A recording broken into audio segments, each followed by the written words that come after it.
नमस्कार ज्ञान के पिपासुओं। आज के इस विश्लेषण में हम एक बेहद दिलचस्प विषय पर बात करने वाले हैं।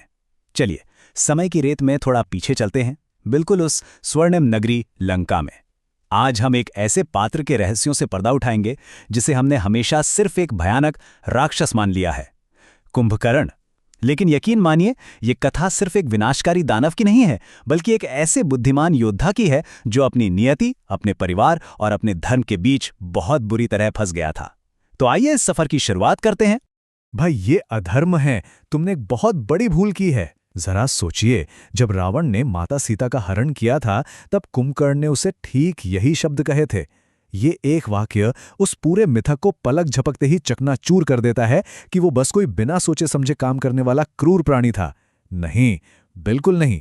इससे साफ पता चलता है कि वो एक ऐसा विद्वान था जिसने अपने ही शक्तिशाली और अभिमानी भाई के अधर्म को तुरंत पहचान लिया था। अब जरा इस विरोधाभास को देखिए। ये एक पहेली जैसा है। बाहरी तौर पर वो एक पहाड़ जैसा विशाल शरीर था, जिसकी दहाड़ बादलों को फाड़ दे, असीम भूख और विनाशकारी क्रोध। लेकिन अगर हम भीतर झांकें तो वहां एक बहुत उच्च कोटि की बुद्धि, विद्वत्ता और धर्म की गहरी समझ बैठी थी। ये एक ऐसे प्राणी की कहानी है जिसके पास पूरी दुनिया को तबाह करने की शारीरिक ताकत तो थी, लेकिन साथ ही उसके पास एक ऐसा ज्ञानी मस्तिष्क भी था जो नैतिकता और सही गलत को बहुत अच्छी तरह समझता था। तो चलिए अब बढ़ते हैं हमारी कथा के अगले हिस्से की ओर, अनंत निद्रा का श्राप और कैसे एक मांगा गया वरदान असल में एक बहुत बड़ी त्रासदी बन गया।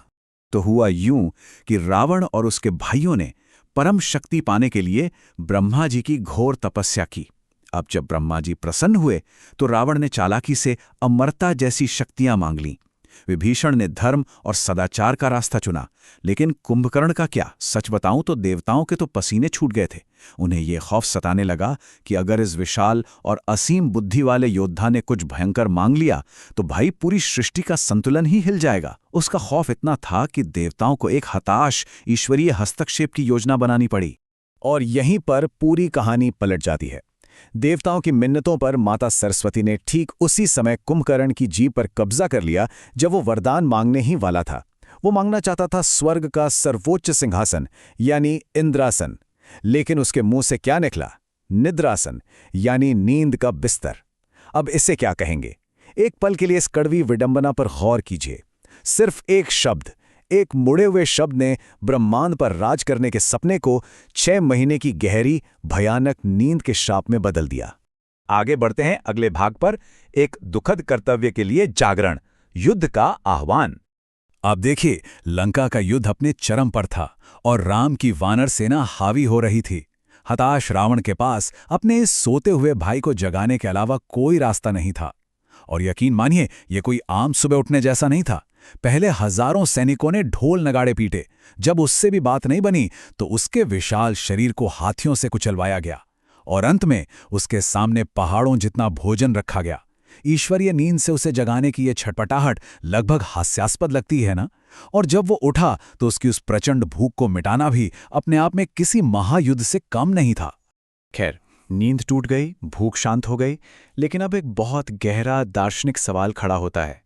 एक बुद्धिमान योद्धा अपने उस राजा को क्या जवाब देता है जो सीधे सीधे विनाश की तरफ बढ़ रहा हो? नींद से जागा वो विद्वान योद्धा तुरंत समझ गया था कि उसके भाई के अहंकार ने आज लंका को बर्बादी की आग में धकेल दिया है। और ठीक यहीं पर आता है कुंभकर्ण के चरित्र का सबसे दर्दनाक और अहम मोड़। वो रावण की आंखों में देखकर कहता है, तुमने जो किया है वो सरासर गलत है, लेकिन मैं तुम्हारा भाई हूं और इस संकट में तुम्हारे साथ खड़ा रहना ही मेरा कर्तव्य है। सोचिए जरा, ये वफादारी का एक ऐसा दुखद फंदा है जिसने एक ज्ञानी इंसान को ये जानते हुए भी एक गलत युद्ध लड़ने के लिए मजबूर कर दिया कि इसका अंत सिर्फ और सिर्फ मौत है। आइए देखते हैं धर्म के विरुद्ध युद्ध, एक योद्धा का अंतिम संघर्ष। जब कुंभकर्ण रणभूमि में उतरा तो मानो धरती कांप उठी हो। उसकी सिर्फ एक दहाड़ से अंगद, नल और नील जैसे महान वीरों की वानर सेना में दहशत फैल गई। लेकिन यहां सबसे खास बात क्या थी? उसकी आंखों में कोई गुस्सा नहीं था, कोई नफरत नहीं था तो बस अपना कर्तव्य, यहां तक कि जब भगवान राम के सामने वो खड़ा हुआ तो राम ने भी उसे कोई अंधा या क्रूर जानवर नहीं माना। उन्होंने उसमें एक ऐसे महान और दुखद योद्धा को देखा जो बेहद शांत मन से अपना आखिरी फर्ज निभा रहा था। उसका ये आखिरी युद्ध सच में रोंगटे खड़े कर देने वाला था। राम के बाण एक एक करके उसके शरीर को छलनी कर रहे थे। उसके हाथ कट गए पर वो रुका नहीं, उसके पैर कट गए लेकिन वो फिर भी आगे बढ़ता रहा। ऐसा जुनून! अंततः राम का एक दिव्य अस्त्र सीधा उसके सीने में आकर लगा। वो एक विशाल पर्वत की तरह धरती पर ढह गया, पर गिरते हुए भी उसकी आंखों में एक अजीब सी शांति थी। वो जानता था कि वो सत्य के खिलाफ लड़ रहा था, लेकिन उसने अपना धर्म निभाया था। अब हम इस कथा के सार की ओर बढ़ते हैं। कर्तव्य का वास्तविक अर्थ और इस विशालकाय योद्धा से हमें क्या सीख मिलती है। अगर हम इन तीनों भाइयों को एक साथ रखकर देखें तो तस्वीर पूरी साफ हो जाती है। एक तरफ रावण है जो पूरी तरह अहंकार और अंधकार का प्रतीक बन गया। दूसरी तरफ विभीषण है जिसने बिना किसी झिझक के पूर्ण सदाचार और त्याग का सीधा रास्ता चुना।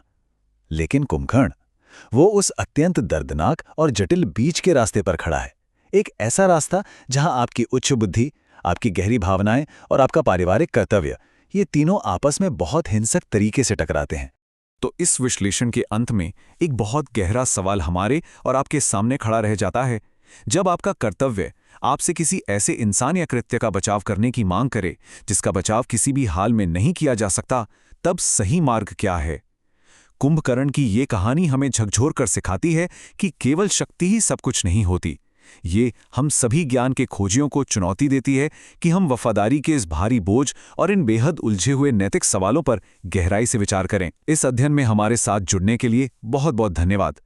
इस सवाल को आज अपने मन में जरूर गूंजने दीजिएगा।